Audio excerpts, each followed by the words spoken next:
Urgence Palestine, les soulèvements de la terre, Riposte alimentaire, le collectif des sans-papiers ou encore l'AG féministe Paris-Banlieue, toutes ces associations, en plus d'être d'extrême gauche, ont un point commun. Elles ont toutes été infiltrées par Pauline Condomine, journaliste chez Livre Noir. Mais alors, que cache-t-elle ? Bonjour Pauline, merci d'être sur notre chaîne pour nous raconter ce que tu as vécu pendant 6 mois. Tu es donc journaliste chez Livre Noir et tu as infiltré pendant 6 mois des associations et des collectifs d'extrême gauche. Et donc on va voir un peu comment s'est passée cette expérience, comment est-ce que tu es traumatisée ou est-ce que ça va encore. Et ma première question est, d'où vient cette drôle d'idée d'infiltrer des collectifs d'extrême gauche ? Alors déjà, merci beaucoup de me recevoir, je suis très heureuse d'être là. Alors cette idée, elle m'est venue l'année dernière, donc en avril 2023, donc je travaillais déjà à Livre Noir en tant que journaliste. Et en fait, il y avait l'association Utopia 56, que vous devez certainement connaître, qui est une association immigrationniste, qui avait décidé d'occuper une école désaffectée dans le 16e arrondissement, l'école Erlanger, avec à peu près 250-300 mineurs non accompagnés, enfin des personnes qu'elle appelait mineurs non accompagnés, qui étaient en réalité des clandestins. Et à ce moment-là, ça avait créé une polémique, en fait, parce que c'était une manière d'attirer l'attention, de faire pression aussi sur les politiques. Et donc, moi, je m'étais posé une question très simple. Je m'étais demandé, est-ce que ces 10 MNA, ces 10 mineurs non accompagnés, sont vraiment mineurs ? Quel est réellement leur profil ? Et je me suis dit que la manière la plus simple de le découvrir, c'était tout simplement de devenir bénévole chez Utopia 56. Et puis en plus, ça tombait bien parce que c'était assez facile en fait. Il fallait juste s'inscrire sur le site, payer une petite cotisation, participer à une réunion un peu d'accueil, de formation. Et ensuite, on pouvait devenir bénévole. Donc j'y suis allée. Et d'une part, j'ai découvert que ces fameux MNA en fait n'étaient pas des mineurs non accompagnés, c'était en fait toutes les personnes qui étaient arrivées en France clandestinement, souvent des hommes d'ailleurs pour la très grande majorité, qui avaient fait une demande de minorité, donc ils avaient demandé à être reconnus mineurs, ils avaient pour ça fait un entretien, parce qu'en fait il faut savoir quand ils arrivent en France, ils sont logés à l'hôtel, quand ils se déclarent mineurs, ils sont logés à l'hôtel jusqu'à passer un entretien d'1h30 à l'accueil des mineurs non accompagnés. Et ces personnes-là, en l'occurrence, avaient été refusées sur la base de leur déclaration qui n'était pas concordante et sur le fait qu'elles n'avaient pas de papier d'identité ou alors elles avaient des faux papiers d'identité qu'elles avaient pu acheter, par exemple, à Barbès où on vend des actes de naissance à 10 €. Et donc, en fait, nous, quand moi, je suis rentrée en tant que bénévole à Utopia 56, on allait récupérer ces personnes-là à la sortie lorsqu'elles étaient refusées et on les prenait en charge. Et ensuite, c'est elles qu'on emmenait dans des écoles désaffectées, faire un peu des espèces de happening pour attirer l'attention des politiques. Ou alors même, on les emmenait manifester. Et à ce titre, en fait, ce qui s'est révélé vraiment intéressant dans cette première infiltration, c'était pas tant le profil des clandestins, enfin, qu'il était quand même, mais c'était la manière dont les bénévoles agissaient, le fonctionnement de l'association et la manière dont les bénévoles exploitaient les clandestins. Parce qu'en fait, ils les incitaient très fortement et même ils les contraignaient à manifester. Et là, donc, je parle plus des fameux MNA, je parle vraiment de familles avec des clandestins, avec des mères, des bébés et des enfants. Qui étaient contraintes de rester, par exemple, toute la nuit devant l'hôtel de ville pour demander des places d'hébergement d'urgence. Il faut savoir que les places d'hébergement d'urgence en France, c'est une compétence de l'État, c'est pas une compétence de la ville ou du département. Mais ils préféraient quand même demander à la mairie de Paris parce qu'ils savaient qu'elle allait céder plus facilement. Et en fait, les familles qui d'habitude étaient aidées à trouver des logements, ces soirs-là, on leur disait non, ce soir, il n'y a pas de logement, ce soir, c'est manifestation. Donc, on leur faisait leurs pancartes, on les faisait rester. Moi, j'étais devant l'hôtel de ville avec ces familles. Et il y avait même des familles qui allaient voir les bénévoles en leur disant est-ce qu'on peut rentrer, on est fatigué, on en a marre, on veut partir. Et les bénévoles disaient non, ce soir, de toute façon, on ne vous aidera pas à trouver de logement, il faut rester, c'est obligatoire. Et j'étais allée leur demander pourquoi, et ils m'avaient dit sinon la cause n'avancera jamais. Donc c'est toujours la fin justifie les moyens avec ces associations. Et donc là, je me suis rendu compte que c'était vraiment intéressant de passer derrière le rideau parce que Utopia 56, ils sont quand même régulièrement interviewés dans certains médias, même des médias du service public. Ils disent ce qu'ils ont envie de dire. Ils ont une communication aussi où, par exemple, justement, ils disent que ces familles-là, elles manifestent volontairement de leur plein gré et de leur propre initiative pour demander des places ou pour demander des avancées politiques, alors que ce n'est pas le cas. Et donc, j'ai trouvé ça très intéressant d'aller voir comment ça se passe réellement. Et pour cette troisième édition du magazine, donc j'ai commencé à perpétuer ces infiltrations. Donc ça a commencé il y a à peu près 6 mois. C'était pas évident au premier abord. Évidemment, j'avais fait un peu un plan des différents collectifs dans lesquels je pouvais aller. Mais le plan n'a pas du tout été respecté. Enfin, évidemment, il y a des... Oui, parce que tu racontes que tu débarques à une réunion, en fait, t'es pas dans le bon collectif, mais tu te dis, bon, bah, j'y vais, tant qu'il y a de la place, ils ont pas l'air de se douter, ça me fera l'affaire. Parce qu'il y a beaucoup de réunions secrètes, tu parles de réseaux sociaux cryptés. Exactement. Donc c'est pas évident d'avoir toutes les infos, en fait. Tout à fait, c'est pas évident. Et puis même, quand on commence à rentrer dans un collectif, ça peut, de fil en aiguille, nous emmener dans un autre collectif. Donc il faut aussi se laisser un peu emporter, comme un militant assez lambda l'aurait été lui-même. Pour vivre pleinement l'expérience, il faut se laisser emporter. Et c'est là que j'ai découvert aussi une très importante convergence des luttes. Parce que, en rentrant dans un collectif comme les Soulèvements de la Terre, on se retrouve le lendemain dans un autre collectif qui s'appelle Urgence Palestine et qui n'a absolument rien à voir, qui est un collectif pro-Hamas, tandis que je rappelle, les Soulèvements de la Terre, c'est un groupe écolo radical qui avait participé aux affrontements de Sainte-Soline l'année dernière. Donc c'est sûr qu'a priori, il n'y a pas grand-chose à voir. Et puis on se rend compte sur le terrain que les mêmes tout est lié. Exactement, il y a les mêmes personnes, il y a même des personnes qui sont là pour aller un peu dans tous les groupes, pour porter cette convergence des luttes, pour faire le lien. Et donc j'ai commencé petit à petit en faisant des réunions publiques, en participant assez timidement au début à ces groupes pour me familiariser aussi aux personnes qui étaient là, leur idéologie. Et puis finalement, je suis rentrée dans des groupes de plus en plus restreints, dans des groupes de plus en plus confidentiels et j'ai fait plusieurs actions pour vraiment vivre l'expérience. Par exemple, avec Dernière Rénovation, j'ai participé à un blocage de route, donc au blocage du pont de la Concorde devant l'Assemblée nationale. Donc ça, c'était en décembre. Depuis, Dernière Rénovation est devenue Riposte Alimentaire, mais c'est toujours le même principe. C'est un groupe écolo qui fait des blocages de route et qui jette de la soupe sur des œuvres d'art. Donc moi, j'étais là-bas en tant que média activiste. Je devais prendre en vidéo les bloqueurs, donc ça m'arrangeait bien. Ensuite, j'ai fait, par exemple, un week-end de boycott de Carrefour. Donc ça, c'était un partenariat entre Urgence Palestine et Soulèvement de la Terre. Donc partenariat assez étonnant, mais je pense qu'on pourra y revenir. Donc voilà, on devait aller dans des carrefours, on devait coller des étiquettes, dégrader les produits alimentaires, scander des slogans à l'intérieur et perturber en fait la clientèle du carrefour.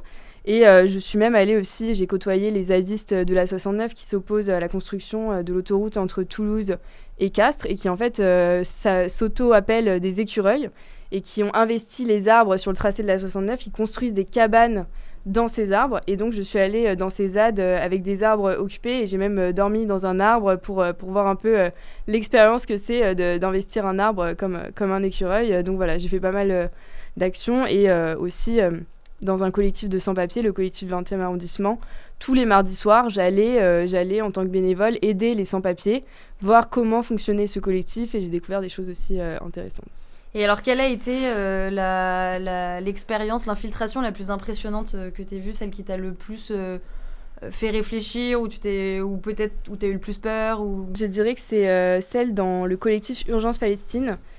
C'était pas évident au premier abord, je m'en doutais pas du tout au début de l'enquête, mais finalement c'est celle qui représente le plus de pages déjà dans le magazine. C'est celle que tu as commencé par infiltrer, c'est la première que tu as fait? Non. En fait, alors justement, c'est ça qui est intéressant, c'est que j'ai commencé par divers groupes, par exemple les Soulèvements de la Terre, ou alors les collectifs de sans-papiers, et j'ai même fait des groupes féministes radicaux.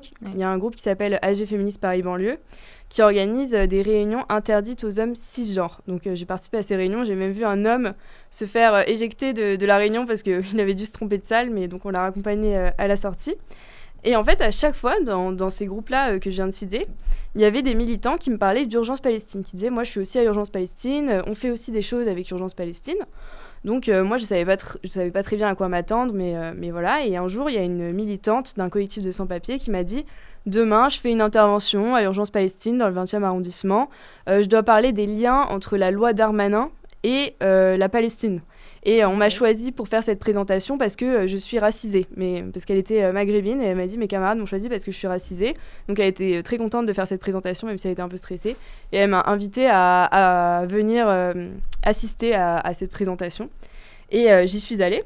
Et c'est vrai qu'au début je m'attendais, alors peut-être à un groupe un petit peu radical parce que c'est sûr que je me disais pas que ça allait être... Oui, c'est quand même un sujet ultra controversé exactement. Et qui clive exactement, et puis on le voit même sur les réseaux sociaux, il y a beaucoup de personnes qui ont des déclarations qui sont quand même très radicales, donc je m'attendais pas forcément à ce que ce soit qu'un collectif de soutien aux civils palestiniens. Mais en fait, ce que j'ai découvert m'a quand même beaucoup marqué parce que ça allait bien au-delà de ce à quoi je m'attendais. Alors, pour alors, expliquer... tu t'attendais à quoi et qu'est-ce que tu as vu, justement? Alors, je m'attendais, déjà, qu'il y ait un volet soutien aux civils palestiniens et qu'il y ait peut-être une tolérance, en fait, envers les actions du Hamas et même envers le Hamas. Mais en fait, ce que j'ai découvert, c'est que il y avait, la question des civils palestiniens était pas non plus omniprésente.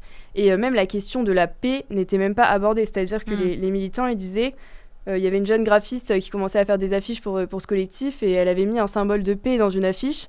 On lui a dit non, nous on n'utilise pas de symbole de paix, en fait c'est pas tout notre but, parce que c'était un groupe qui était vraiment pour l'éradication d'Israël. Okay. Et donc moi j'arrive à la première réunion et déjà je suis assez étonnée parce que je vois juste devant moi la députée insoumise de la 15e circonscription. Qui prône un cessez-le-feu d'ailleurs. Tout à fait, qui s'appelle Daniel Simonet, qui était juste devant moi à la réunion.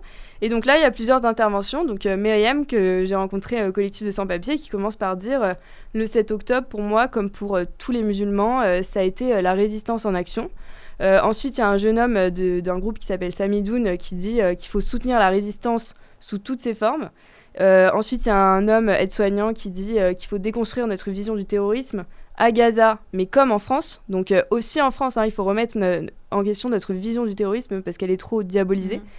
Et puis, je vois Daniel Simonet qui finalement prend la parole et qui dit « Je ne suis pas forcément d'accord avec tout ce que vous avez dit. Moi, je suis quand même pour une solution à 2 États. Mais on est quand même tous d'accord pour qu'il y ait un cessez-le-feu. Donc, on manifeste ensemble. » Sauf qu'en fait, les militants ne sont pas pour le cessez-le-feu. Eux, ils sont pour l'éradication d'Israël. Et elle n'a pas spécialement été bien reçue par la suite. Donc, elle s'est quand même éclipsée assez vite. Et donc, oui, c'est un groupe très radical. Et ce qui m'a marqué là-dedans, c'est à la fois cette déconstruction du terrorisme, parce que c'est vrai que parfois on a l'impression que c'est un sujet qui ne concerne pas trop la France, toutes ces luttes pour la Palestine, mais en fait ça concerne directement la France. Parce que tu parles dans ton enquête d'une sorte de complotisme antisioniste, où en fait une sorte de discours qui dirait que les attentats en France auraient été fomentés par on ne sait qui, ou potentiellement le sionisme dans son état le plus flou, pour justement attiser la haine contre les musulmans. Exactement. Ça, tu l'as vraiment entendu là-bas de personnes je l'ai même lu dans des messages dont j'ai fait des captures d'écran, où effectivement les attentats sont remis en question. Les attentats auraient été presque orchestrés pour attiser la haine des musulmans. Et en fait, c'est vrai que c'est des personnes qui voient le sionisme comme un complot, et elles le disent eux-mêmes, le sionisme, c'est un véritable complot, et les sionistes contrôlent le monde, et les terroristes sont des résistants. Et c'est ça qui est très inquiétant, c'est que quand on dit que les terroristes sont des résistants, quand ils disent que les terroristes sont des résistants, c'est des résistants certes à Gaza pour eux, mais aussi en France, parce qu'il y a ce côté martyr. Et un autre point très important à Urgence Palestine, c'était la convergence des luttes que j'ai observée, parce que ça réunissait des militants très, très différents. Donc il y avait notamment un homme fiché S en 2021 pour islamisme qui s'appelle Elias Dimzalen, et qui lui d'ailleurs est en partie responsable de la fermeture d'une mosquée en 2017, la mosquée de Torcy, qui était une mosquée pro-djihad, et qui lui est vraiment quelqu'un qui diffuse l'islamisme dans la société. Et en même temps, il y avait des féministes radicales, donc les fameuses féministes dont je parlais, qui organisent des réunions interdites aux hommes cisgenres. En mixité choisie. En mixité choisie, exactement. Et en même temps, des marxistes. Et toutes ces personnes-là, en fait, profitent, parce que pour moi, c'est vraiment un prétexte. La lutte pour la Palestine profite de cette lutte pour la Palestine pour nouer des alliances. Mais est-ce qu'il y a un peu des débats de temps en temps, parce que j'imagine que de temps en temps ça doit s'affronter, il y a des incohérences, il y a des incohérences dans le discours, quand il s'agit d'écrire un communiqué de presse, j'imagine que ça doit un peu se tirer de tous les côtés pour ramener un peu à sa cause personnelle. Alors justement, on a eu un petit épisode fâcheux pendant que j'étais dans ce collectif Urgence Palestine, parce que alors moi j'étais à la fois dans un petit groupe local, et de fil en aiguille j'ai réussi à rentrer dans le groupe national où il y avait vraiment le noyau dur des militants. Et puis en fait le 5 mars 2024, les militants ils préparaient la marche du 8 mars, qui était la marche pour la lutte pour les droits des femmes.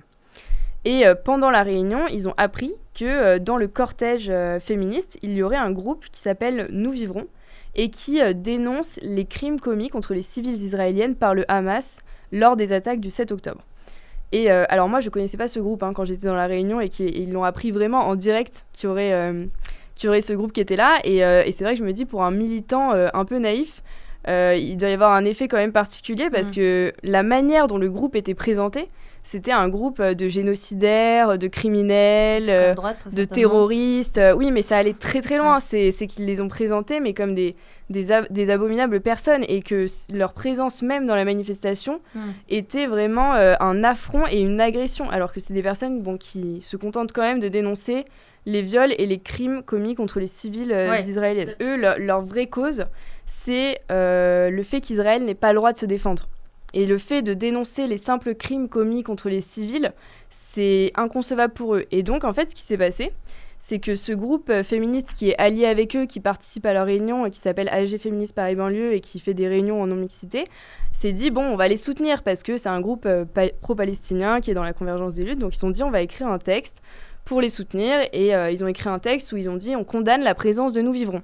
Mais dans ce même texte, ils ont écrit, on condamne aussi les crimes commis par le Hamas, et notamment les viols, parce que c'est inadmissible, parce que c'est quand même un groupe féministe. Et alors déjà, lors de l'écriture du texte, il y a eu des débats, parce qu'il y en avait qui voulaient pas, il y avait des femmes féministes qui voulaient pas dénoncer ces crimes, qui disaient non, il vaut mieux qu'on s'aligne un peu sur Urgence Palestine, voilà, mais c'est quand même resté. Et donc, dans la section locale d'Urgence Palestine, dans le 20e arrondissement, ce texte a été signé par cette section locale. Et ça a créé un énorme problème parce que le noyau dur des militants à l'échelle nationale leur a dit, vous avez outrepassé le 3e pilier d'Urgence Palestine, parce qu'il y a 5 piliers chez Urgence Palestine, comme les 5 piliers de l'islam. C'est-à-dire que vous avez le 3e pilier, c'est soutenir la résistance sous toutes ses formes.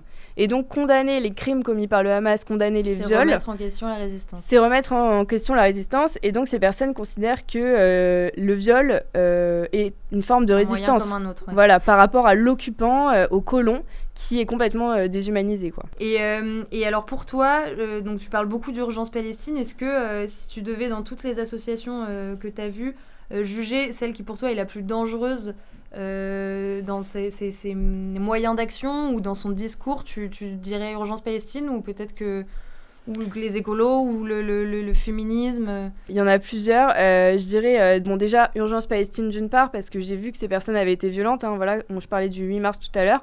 Donc il y a des membres d'Urgence Palestine qui ont finalement attaqué le cortège de Nous Vivrons, et dont le chef qui s'appelle Omar Al-Soumi. Et c'était une attaque préméditée parce qu'il l'a écrit lui-même dans un compte-rendu qu'il fallait s'opposer physiquement aux sionistes de la manifestation. Et il l'a fait. Et d'ailleurs, c'est ce qui a amené le député de Lyon du Rassemblement national, Julien Audoul, à demander la dissolution d'Urgence Palestine dans une lettre au ministre de l'Intérieur, Gérald Darmanin. Donc c'est un groupe qui est inquiétant, et qui est inquiétant aussi parce que c'est un groupe qui va un peu rendre mainstream l'islamisme et le terrorisme. Donc c'est aussi des conséquences à long terme, en termes politiques, en termes idéologiques, et le fait qu'il soit lié à la France Insoumise, qui est quand même un parti très conséquent, est d'autant plus inquiétant. Après, tous les groupes d'extrême gauche en fait, que j'ai infiltrés, ils ont un rapport assez particulier à la violence, et ils n'ont pas de problème à utiliser la violence, mais en fait, pas forcément directement, mais utiliser des groupes violents, par exemple les antifascistes.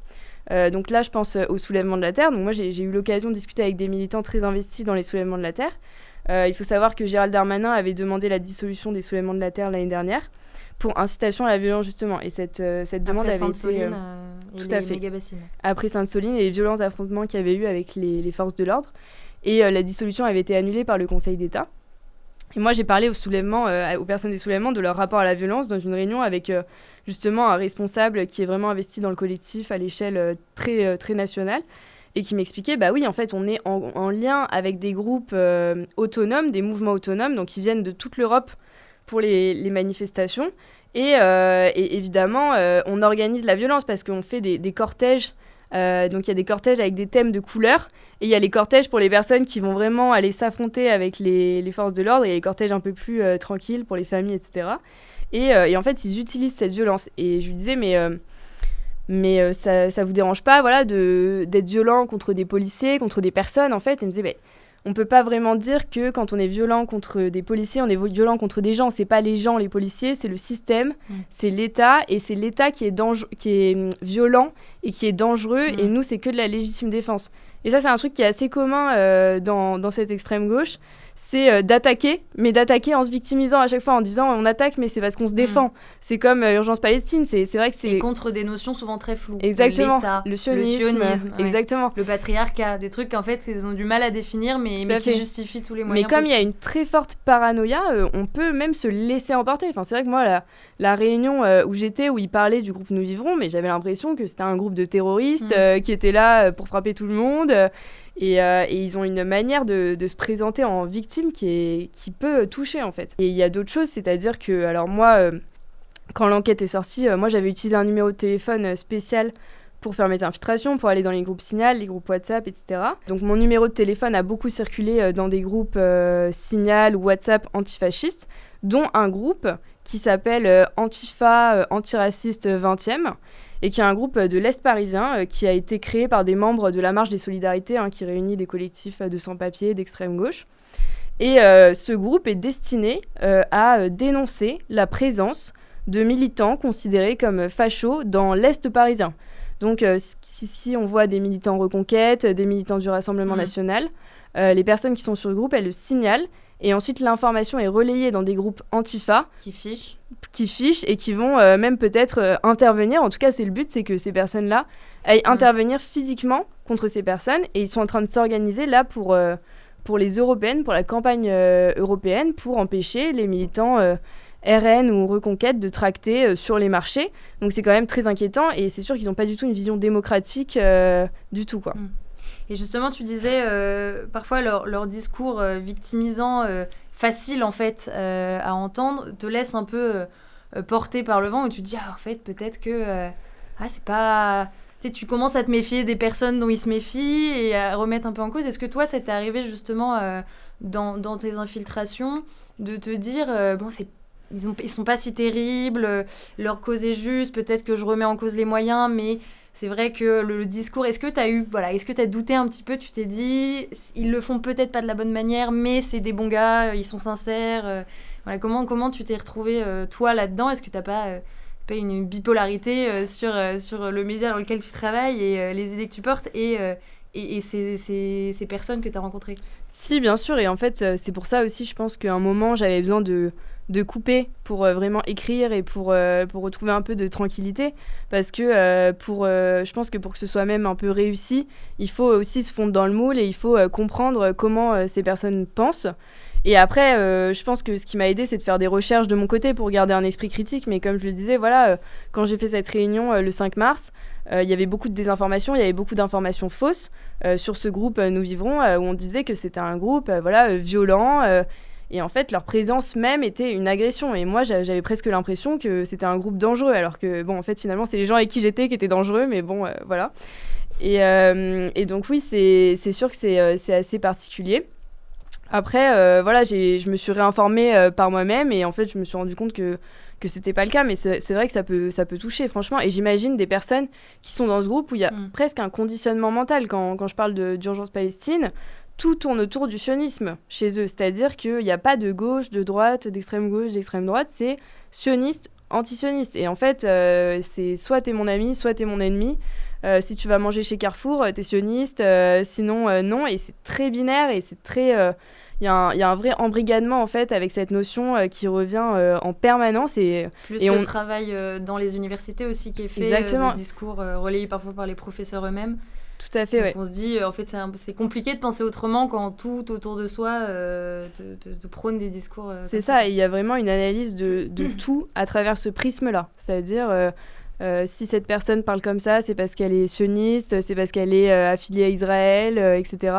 Et c'est assez perturbant parce qu'on comprend un peu mieux les arcanes de ce complotisme-là, parce que pour moi, c'est un complotisme qui fait vraiment penser au complot juif. En fait, le complotionnisme égale le complot juif. C'est les sionistes contrôlent le monde, ils contrôlent les médias, ils contrôlent la finance, ils tirent toutes les ficelles, et c'est assez spécial, oui. Et t'avais quel rapport avec les personnes que t'as rencontrées ? Est-ce qu'il y a vraiment des personnes que t'as trouvées vraiment sympas, hyper sincères, volontaires, des bonnes personnes ? Ou est-ce que c'était un peu des pourris où tu sentais qu'ils jouaient sur les mots, qu'ils embrigadaient, qu'ils avaient conscience quand même de par exemple, tu parlais de ces migrants clandestins qui sont un peu instrumentalisés. Est-ce que tu penses que ces personnes avaient conscience de ce qu'elles faisaient, qu'elles savaient qu'elles les utilisaient à leur fin, ou est-ce qu'elles pensaient vraiment bien faire? Enfin, comment t'as senti? Est-ce que t'avais fait de la pitié pour eux? Est-ce que t'avais un peu d'affection? Parce que j'imagine que ça a été très humain aussi. T'as rencontré des personnes qui étaient très certainement très agréables avec toi. Comment ça s'est passé? Comment t'as ressenti le truc? Alors effectivement, c'est extrêmement variable. Il y a des personnes qui sont très sincères, et qui sont très sympathiques aussi. Et il y a des personnes qui sont très cyniques et qui ont très bien conscience qu'il faut parler de cette façon pour manipuler les gens, etc. Et alors à Utopia 56, par exemple, il y avait des bénévoles très, très sympas et des bénévoles qui étaient assez nouveaux, donc comme moi, et qui, eux, j'ai l'impression, avaient un peu une vision de compassion envers les clandestins et qui leur parlaient un peu même comme à des enfants qui voulaient aider, qui étaient assez paternalistes, mais c'était quand même sincère dans leur démarche, quoi, parce que ils avaient un peu une sorte de culpabilité en eux qu'ils voulaient exorciser en étant là. Et même dans les collectifs de sans-papiers, donc là je pensais à Myriam qui ensuite m'a emmenée à Urgence Palestine, qui était une militante assez sincère, mais en fait elle avait des idées très radicales. Voilà, pour elle le 7 octobre c'était la résistance, et puis c'était pas gênant pour elle de faire des fichiers Excel où ils faisaient du pointage, parce qu'on en reparlera, mais il y avait un système de pointage des clandestins, où en fait les clandestins, plus ils allaient dans les manifestations d'extrême gauche, plus ils avaient de chances d'être aidés par les militants à être régularisés, à compléter leur dossier de régularisation. Donc là, c'était une vraie exploitation des clandestins. Mais pour eux, ça posait pas de problème. Pour les militants, sincèrement, ils se disaient que c'était un peu la meilleure façon de faire, parce que comme ils pouvaient pas aider tout le monde, il fallait quand même faire ce système-là. Et après, j'ai quand même essayé de garder des distances, même si je l'ai trouvé sympathique, c'est-à-dire que je suis pas non plus allée boire des verres avec elle. J'ai essayé de rester à ma juste place pour pas soutirer des informations, parce que j'ai essayé de rester à ma place de journaliste et d'observer les choses objectivement, sans manipuler qui que ce soit. Mais c'est vrai que c'était pas toujours évident de se retrouver avec des personnes qui nous accueillent, qui sont très sympas avec nous. Après, j'ai essayé de garder aussi les informations qui m'ont semblé d'intérêt général, parce que pour moi c'est ça le journalisme, c'est des informations cruciales qui relèvent parfois de choses illégales ou de choses scandaleuses. Je les ai mises dans ce magazine. S'il y a des personnes qui m'ont confié des choses un peu personnelles spontanément, je l'ai pas répété. Et j'ai essayé de différencier ce qui était de l'ordre de l'information et ce qui était de l'ordre du privé, qui n'avait aucune valeur en termes d'information. Mais oui, c'est vrai que c'est pas simple non plus. Et est-ce que t'as eu peur de cramer ta couverture pendant l'exercice? En plus, tu parles justement du fait que toutes les associations entre elles sont liées. Est-ce qu'ils n'ont pas trouvé ça louche que d'un coup tu fasses la première réunion publique de soulèvement de la terre et que le lendemain tu sois chez Urgence Palestine? Et deuxième question aussi, comment maintenant ça se passe? T'as accepté de témoigner à visage découvert avec ton prénom, ton nom, alors que ces personnes t'ont vu, t'ont reconnu, t'avais peut-être un pseudonyme à ce moment-là, je sais pas d'ailleurs. Est-ce que t'as reçu déjà des menaces, des messages? Alors déjà, c'est vrai que sur le coup, j'avais peur évidemment. Il faut savoir que Utopia 56, je l'avais fait l'année dernière, et l'article était sorti dans le premier numéro de Livre Noir. Et donc il y avait quand même des bénévoles qui connaissaient mon visage et qui connaissaient mon nom. Il y en a même qui m'avaient cherché sur LinkedIn. Et donc là, je suis retournée quand même dans des collectifs immigrationnistes qui étaient très liés forcément à Utopia 56, pardon.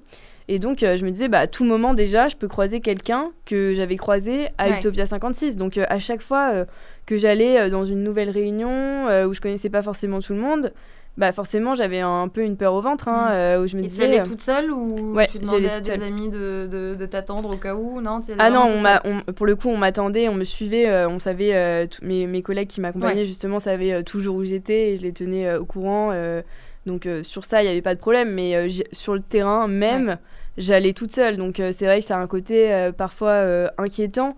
Et notamment Urgence Palestine, sur lequel je reviens, parce que donc après l'épisode des violences, ils ont eu peur d'être infiltrés, parce qu'il y a une capture d'écran d'une de leurs conversations de Telegram qui avait fuité sur X. Et donc je me retrouve à 2 réunions par la suite, une réunion locale, une réunion nationale. Et réunion locale, il y a un peu la chef de la réunion qui commence à dire... on est certainement infiltrés, donc faites attention, regardez autour de vous. Et là, il y a tout le monde qui commence à se regarder dans la réunion. Et là, j'avais l'impression d'être toute rouge, que tout le monde me voyait. Je savais pas comment me positionner et tout. Et ensuite, il y a eu une autre réunion nationale. Et alors là, c'est au CICP, donc Centre international de culture populaire. Et en fait, c'est un bâtiment avec un digicode, avec un sas, et on était dans une salle où il y avait aussi un code. Et on était une 70. Et là, je me disais... et en plus, ils avaient peur d'être infiltrés, donc ils faisaient attention à tout le monde. Et je me disais, voilà, si là, on me repère, qu'est-ce que je fais ? Enfin, il n'y a pas 36 000 solutions. Donc c'est sûr qu'il y avait des moments stressants. Après, au fil du temps, en fait, au fil de l'infiltration, on apprend un peu à devenir moins paranoïaque parce que c'est toujours un peu plus impressionnant au début. Puis il y a une sorte d'accoutumance à la fin, ça devient presque naturel. Et puis t'intègres le discours, tu sais aussi, voilà, tu sais. Ça devient naturel et on se dit, il n'y a absolument aucune chance que je sois suspectée. Et même si je le suis, je réagis comme une personne qui est innocente, voilà, qui n'a pas trop d'idées derrière la tête. Et en fait, c'est pas... on apprend à gérer le stress, mais c'est vrai que c'est parfois assez difficile. Ouais. Et donc après la sortie du numéro, comment ça se passe ? En fait, donc, j'avais, heureusement, et je pense que c'est la base, j'utilisais un deuxième numéro de téléphone, parce qu'il ne faut pas tout mélanger, et ça me permettait de switcher. Et donc, sur ce numéro de téléphone, j'ai reçu énormément d'appels, parce que mon numéro a tourné sur des groupes comme je te le disais, donc j'ai reçu énormément d'appels et j'ai reçu des messages de menaces sur mon répondeur. Aujourd'hui à 15h41. Toi, quand on va te retrouver, on va te mettre bien dans la merde, bien sang, grosse folle. Attends qu'on te retrouve, tu es en train de tourner en ce moment dans les boucles signal. Attends qu'on te retrouve. Mais après, j'ai reçu aussi énormément de messages de soutien et ça, je m'attendais pas à avoir autant. Et d'ailleurs, je suis très reconnaissante d'avoir autant de messages d'encouragement et de soutien parce que pour le coup, je m'y attendais pas. Donc ça m'a fait du bien. Donc tu t'es posé la question d'apparaître à visage découvert parce que j'imagine que le numéro est sorti et là c'était est-ce qu'on te met un pseudo et tu continueras parce que c'est ça aussi la question sous-jacente, c'est là t'es un peu cramé pour faire d'autres enquêtes du genre, est-ce que voilà, quelle a été ta réflexion là-dessus, est-ce que tu te dis ça m'a suffi 6 mois et je laisse la place à d'autres? Oui, on verra bien. Alors après, oui, je pense que 6 mois, ça m'a aussi suffi. Et je pense qu'il y a plein de gens qui peuvent le faire. Et que je pense qu'il y a encore énormément de choses à découvrir. Quand on va sur le terrain, quand on va voir ce qui se passe, c'est assez édifiant ce qu'on découvre. Voilà, après, dans tous les cas, même si je n'avais pas porté le magazine, j'étais tellement partout dans ces groupes qu'on aurait su que c'était moi. Il n'y avait pas de chance qu'on soupçonne quelqu'un d'autre, parce que j'étais un peu le lien, mine de rien, à la fin, entre tous ces groupes. Donc j'aurais finalement été cramée, quoi. Donc je me suis dit que autant le porter, autant en parler, parce que c'est mon vécu aussi. Donc je pense que je suis la personne qui peut le mieux en parler, parce que ce magazine, c'est aussi un magazine qui est écrit à la première personne. Enfin, les enquêtes sont écrites à la première personne, pas tout le magazine.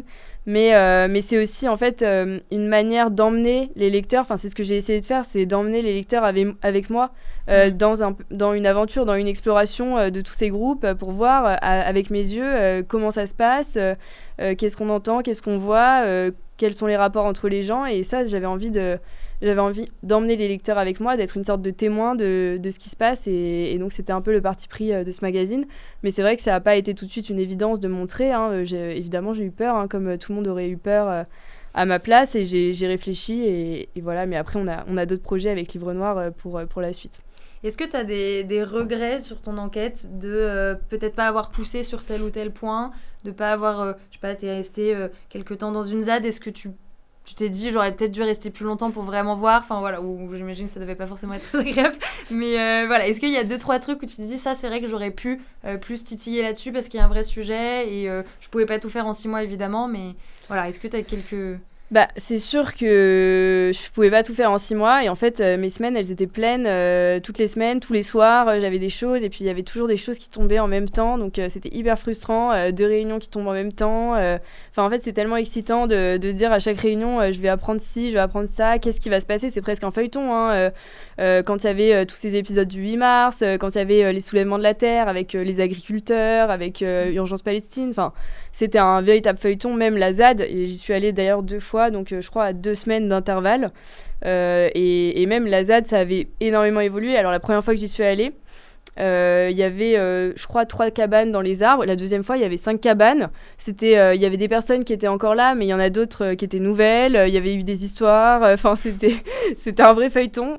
Donc c'est vrai que forcément, moi, j'aurais pu continuer longtemps. En même temps, c'est épuisant. Donc, je pense qu'il faut faire aussi attention dans ce genre de situation parce que c'est stressant, c'est éreintant et puis c'est perturbant en fait de se retrouver confronté à des idéologies assez extrêmes toute la journée et d'être dans une espèce de dissociation tout le temps. Donc je pense que c'était aussi le bon moment pour couper et je regrette pas parce que je pense que ce magazine, il y a quand même de la matière dedans. Je pense qu'il y a quand même pas mal d'informations, mais je pense que c'est un travail qui peut être continué par d'autres personnes.